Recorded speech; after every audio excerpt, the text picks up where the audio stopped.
अगर आप बिहारी हैं तो यह वीडियो सिर्फ आपके लिए है। दिल थाम के देखिएगा और सुकून से जो हम कहने जा रहे हैं उसे सुनिएगा, समझिएगा और मुनासिब लगे तो सरकारों से पूछिएगा।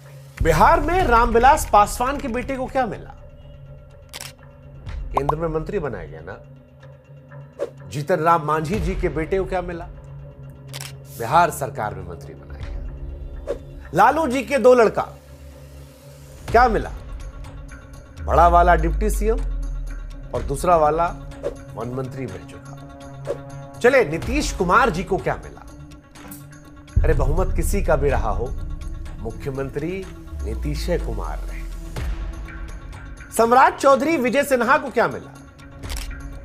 ये दोनों भी डिप्टी सीएम बन गए। लेकिन बिहार वालों, आज हमारा सवाल आपसे है कि तुम्हारे बच्चों को क्या मिला? लाठियां? छात्रों पर लाठियां बरस गई है। लाठियां? सिर्फ लाठियां? ये कैसा लोकतंत्र है बिहार का जो लाठियों पर लिखा जा रहा है? जेपी की भूमि पर यह कैसा लोकतंत्र है जिसने बिहार के बच्चों की पीठ को पायदान बना दिया है? यह कैसा लोकतंत्र है जहां तुम्हारे बच्चों के सपनों को सांप समझकर पीटा जा रहा है? यह कैसा लोकतंत्र है जहां नौकरी मांगने पर मार मिलती है? यह कैसा लोकतंत्र है जहां पर एक पढ़ा लिखा आदमी सड़क पर जब अपने हक की मांग को लेकर उतरता है तो उसकी पीठ पर लाठी मार मार के धारियां बना दी जाती है? बिहार वालों, सवाल हमारा आपसे है कि यह कैसा लोकतंत्र है जहां हाड़ कपाने वाली सर्दी में तुम्हारे बच्चों पर पानी की बौछार कर दी जाती है? यह कैसा लोकतंत्र है बिहार वालों जहां पर एक सरकारी नौकर आता है और कैमरे के सामने तुम्हारे बच्चे के गाल पर जोर से तमाचा जड़ता है और बाद में बड़ी बेशर्मी से झूठ फैलवाता है कि उसने कुछ भी नहीं किया? बिहार वालों, जरा सोचना, जात पात में बटे हो लेकिन आज जात पात को इतर रखकर अपने बच्चों का भविष्य देखकर सोचना और सवाल करना अपने आप से, सरकार से कि इन युवाओं ने ऐसी क्या खता की थी जो सर्दी में इन्हें यह सजा दी। दिन रात बिहार का लड़का मेहनत करके, पढ़ाई करके, बिना ये सोचे कि दाना पानी मिलेगा नहीं, तैयारी करता रहा और परिणाम क्या मिला? ये लाठी, ये पानी की बौछार, ये बदसलूकी, ये बेइज्जती। पुलिस वाले आए, बदन पर लाठियां बरसाई, सीने से सांसें उखाड़ लेने की हद तक पीटा। जिन सड़कों पर यह लड़का अधिकारी बनकर टहलने की मंशा लेकर पढ़ाई कर रहा था, उसी सड़क पर दौड़ा दौड़ा कर इन बच्चों की चमड़ी को छीन लिया। आपका क्या सोचना है पता नहीं, लेकिन भाई साहब आज हमको माफ कीजिएगा, ये तस्वीरें देखकर हम कहेंगे ये सही नहीं है। और बिहार के सारे नेता लोग से हम कहेंगे कि नेताजी, सियासत क्या है वो आपका काम है, आपे को करना है। बिहार की सियासत तो वैसे भी गजब है। तीसरे नंबर की पार्टी नीतीश कुमार जी कब उधर से मुख्यमंत्री बने रहते हैं। जब आरजेडी सत्ता में थी तब भी नीतीश कुमार थे, बीजेपी है तब वो नीतीश कुमार है। उनकी 5 उंगली में घी है। लेकिन हमारा लेना देना नीतीश कुमार से नहीं है। हमारा सवाल इन बच्चों को लेकर है, बिहार के लोगों से है, सरकार से है कि सरकार बताए कि इन बच्चों के मुस्तकबिल का क्या करे।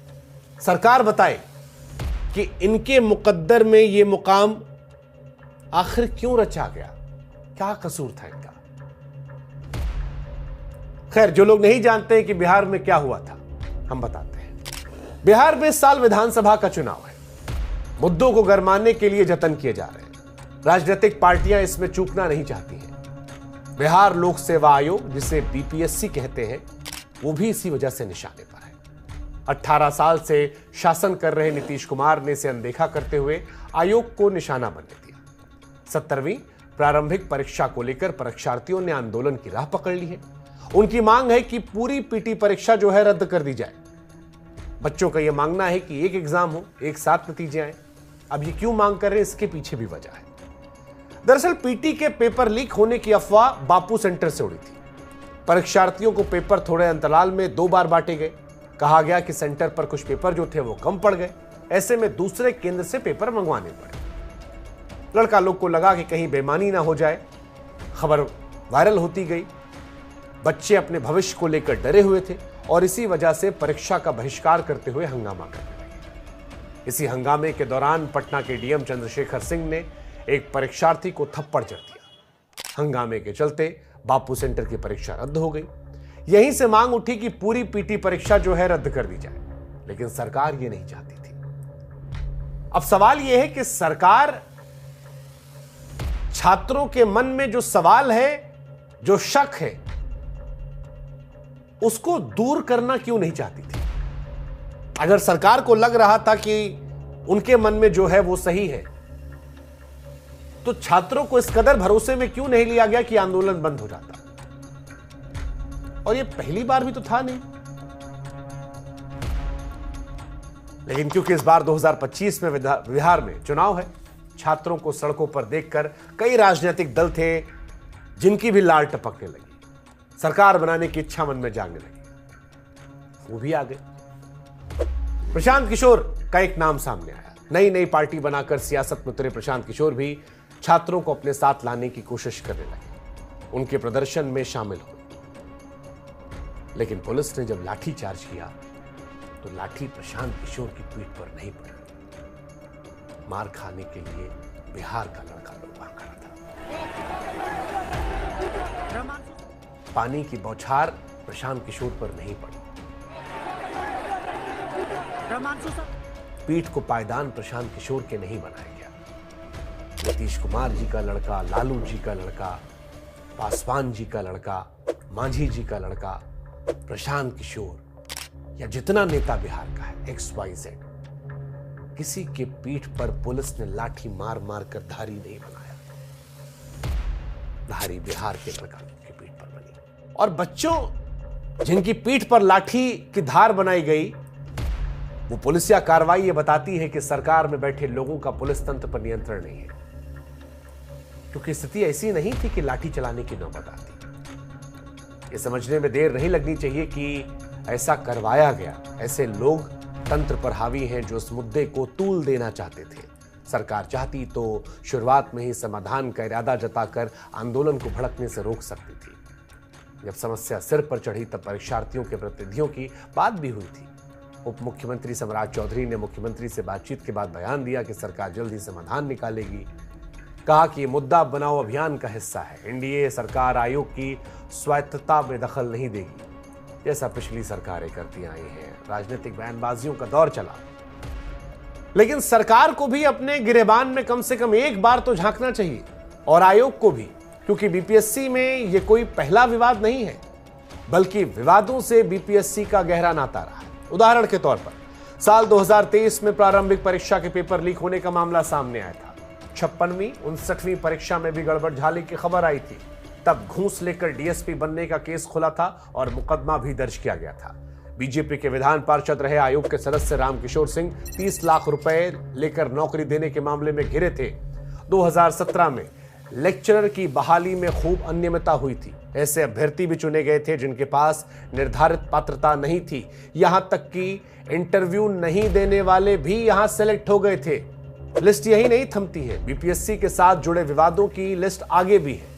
2003 हो या 2005, गलत चयन, घोटाले, अनियमितता के मामले लगातार सामने आते रहे। आयोग की पूर्व अध्यक्ष रजिया तबस्सुम सहित 13 अधिकारियों पर आरोप भी तय हुए थे। एक अध्यक्ष राम सिंह को विवादों के चलते पद से हटाया गया था। ऐसा भी हुआ था कि उत्तर पुस्तिकाओं से छेड़छाड़, कंप्यूटर से दस्तावेज मिटाने, पैसों के लेन देन के प्रमाण मिले। साल 1996 में तो इंजीनियरिंग कॉलेजों में एडमिशन का बड़ा घोटाला हुआ था। तब जांच की आंच तत्कालीन विज्ञान मंत्री बृज बिहारी प्रसाद तक पहुंची थी और उस घोटाले में तत्कालीन अध्यक्ष लक्ष्मी रंगत को जेल की हवा भी खानी पड़ी थी। कई विवाद ऐसे हैं जो खुद इन्हीं मुख्यमंत्री नीतीश कुमार जी के कार्यकाल में हुए थे। आसान शब्दों में कहें तो बीपीएससी सरकारी संरक्षण में नौकरी बेचने वाले गिरोह तंत्र के माफिक काम करने के लिए कुख्यात रहा है। आज भी धरना आयोग प्रदर्शन का अड्डा बना हुआ है और शायद ही कोई बहाली और परीक्षा परिणाम ऐसी रही हो जो बिना विवाद के हुई हो। अब नीतीश कुमार जी भले ही कहते हो कि भैया भ्रष्टाचार पर हमारा 0 टॉलरेंस का नारा है, लेकिन लोक सेवा आयोग की कथाएं नीतीश जी के इस कथन को सीधे सीधे झुठला देती हैं। ताजा विवाद भले ही मुद्दा निर्माण का हो, लेकिन सच ये भी है कि इसे पनपने तो नीतीश सरकार ने दिया है। और इस सियासी रस्साकसी में अगर नुकसान किसी का हुआ है तो वो सिर्फ बिहार के छात्रों का। करियर किसी का मुश्किल में पड़ा है तो सिर्फ बिहार के छात्रों का। भविष्य किसी का दांव पर लगा है तो बिहार के छात्रों का। पीठ पर मार किसी के लगी है तो बिहार के छात्रों की। और जूता खुल गया है, देखिए। इसीलिए आज ये सवाल हम पूछ रहे हैं उन लोगों से जो जिम्मेदार हैं। सवाल हम पूछ रहे हैं अब की बार नीतीश कुमार का नारा देने वाले बिहार के मुख्यमंत्री नीतीश कुमार जी से कि नीतीश कुमार जी, इन छात्रों के मन की जो पीड़ा है, इन छात्रों के मन में जो सवाल है कि आखिर कब मिलेगा इंसाफ सरकार, बता दो जरा नीतीश कुमार। पूछ रहे हैं कि कम से कम एक बार इनसे मिल तो लो सरकार।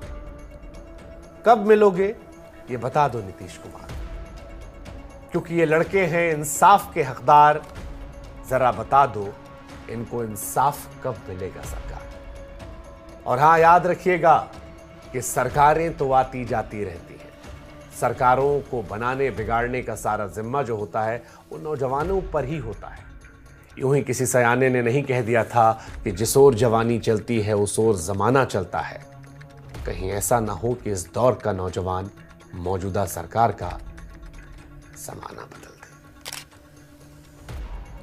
बिहार की जनता, नीतीश कुमार जी, सरकार सिस्टम से जुड़े लोग, ये कुछ सवाल हैं जो हम पूछ रहे हैं। अच्छा लगेगा तो इस वीडियो को आगे बढ़ाकर इन लोगों से आप भी सवाल पूछ लीजिएगा। जय हिंद, जय भारत।